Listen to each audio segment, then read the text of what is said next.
গত বছর আন্তর্জাতিক ক্রিকেটকে বিদায় জানিয়েছে রবিচন্দ্রন অশ্বিন। এবার বুধবার সকাল সকাল সোশ্যাল মিডিয়ায় একটি পোস্ট শেয়ার করে আইপিএল থেকে নিজের অবসরের কথা ঘোষণা করল ক্রিকেটের এই মহাতারকা। তিনি তার পোস্টে লিখলেন, সব কিছুরই শেষ আছে। এরই সাথে বিসিসিআই কর্তৃপক্ষ আইপিএল কর্তৃপক্ষকে বিশেষ করে ধন্যবাদ জানিয়েছেন রবিচন্দ্রন অশ্বিন। এরই সাথে তিনি এও লিখেছেন, আইপিএল ও আন্তর্জাতিক ক্রিকেট থেকে বিদায় নিলেও তিনি বিশ্বের বিভিন্ন লেগে এখনও খেলতে ইচ্ছুক। পুরো আইপিএল ক্যারিয়ারে 187 উইকেট নিয়ে পঞ্চম হাইয়েস্ট উইকেট টেকারও রয়েছেন রবিচন্দ্রন অশ্বিন। 2009 সালে চেন্নাই সুপার কিংসের হয়ে প্রথম আইপিএল জার্নি শুরু করে ক্রিকেটের এই মহাতারকা। এরপর টানা 6 বছর অর্থাৎ 2015 সাল অবধি চেন্নাই সুপার কিংসের হয়ে খেলতে দেখা গেছে রবিচন্দ্রন অশ্বিনকে।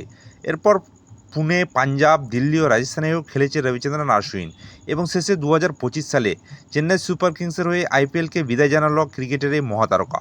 তো বন্ধুরা, ক্রিকেটের এসব যাবতীয় খবর পেতে প্লিজ ভিডিওটিকে লাইক করে চ্যানেলটিকে সাবস্ক্রাইব করে একটু পাশে থাকবেন, যাতে আপনাদের কাছে ক্রিকেটের খবর সর্বপ্রথম পৌঁছায়।